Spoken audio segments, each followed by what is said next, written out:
Hello साथियों, सभी साथियों का हमारे YouTube channel Sikandar Baig sir पे स्वागत है। प्यार साथियों, बात करते हैं सिविल सेवा परीक्षा। आज के वीडियो में हम यूपीएससी के द्वारा आयोजित सिविल सेवा परीक्षा के प्रीलिम्स रिजल्ट के बारे में बात करने वाले हैं। यूपीएससी ने यहाँ पे प्रीलिम्स का जो रिजल्ट है वो 1 जुलाई को यहाँ पे डिक्लेयर कर दिया है। यूपीएससी के द्वारा प्रीलिम्स का जो एग्ज़ाम है वो 16 जून को पूरे भारत में एक साथ आयोजित किया गया था और उसके 15-20 दिन के अंदर ही यहाँ पे सिविल सर्विसेज प्रीलिम्स का जो रिजल्ट है वो यहाँ पे यूपीएससी ने जारी कर दिया है। यूपीएससी एक ऐसा एग्ज़ाम है जो सबसे कठिन एग्ज़ाम में से एक माना जाता है और हर किसी अभ्यर्थी का एक सपना होता है कि मैं यूपीएससी क्लियर करके आईएएस, आईपीएस, आईआरएस या किसी भी प्रकार की इंडियन सर्विस में जाने का हर किसी का मन होता है। तो ये एक कठिन परीक्षाओं में से एक बड़ी परीक्षा मानी जाती है। हर किसी अभ्यर्थी का एक सपना होता है कि मैं आईएएस बनूं या आईपीएस बनूं। यहाँ पे प्रीलिम्स का जो रिजल्ट है वो 1 जुलाई को यहाँ पे जारी किया गया है और अब यहाँ पे यूपीएससी ने इसकी कोई कट ऑफ यहाँ पे जारी नहीं किए, क्योंकि यूपीएससी कभी भी कट ऑफ जारी नहीं करता है। कट ऑफ नहीं जारी करके केवल और केवल रोल नंबर यहाँ पे जारी किए जाते हैं। जो अभ्यर्थी प्रीलिम्स में पास होते हैं उन अभ्यर्थियों के यहाँ पे रोल नंबर जारी किए जाते हैं, जो कि मेन एग्जाम में यहाँ पे फाइट कर सके, यानी मेन एग्जाम के लिए बैठ सकते हैं। उनके रोल नंबर यहाँ पे दिखाए जाते हैं। कट ऑफ्स और अभ्यर्थियों के जो मार्क्स है वो मेंस एग्जाम के या इंटरव्यू के बाद में जब फाइनल रिजल्ट आ जाता है उसके बाद में यहाँ पे कुल टोटल अंक यहाँ पे दिखाए जाते हैं।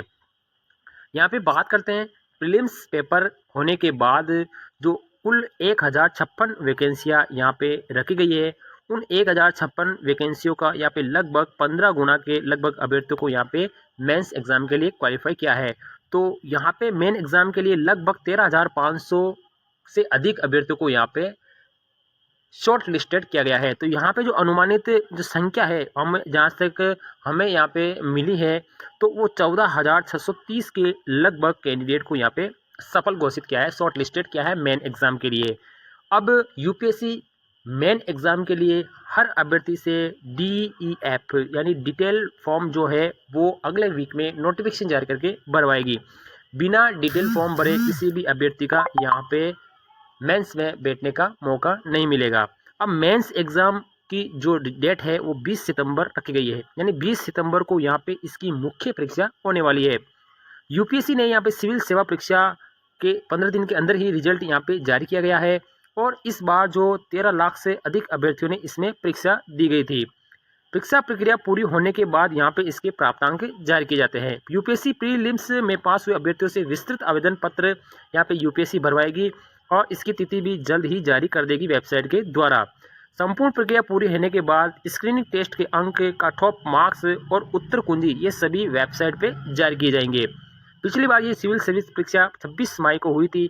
इस बार भी यहाँ पे 26 मई को ही पेपर होने वाला था, लेकिन लोकसभा चुनाव के कारण इस परीक्षाओं को थोड़ा सा आगे एक्सटेंड किया गया था और यहाँ पे 16 जून को इसकी परीक्षा करवाई गई थी और अब यहाँ पे लगभग 15 दिनों के बाद में ही इसका रिजल्ट यहाँ पे डिक्लेयर कर दिया है। अब यहाँ पे जो अभ्यर्थी क्लियर हुए हैं उनको मेन एग्जाम के लिए यहाँ पे बिठाया जाएगा। यूपीएससी एक बहुत कठिन परीक्षाओं में से एक परीक्षा मानी जाती है।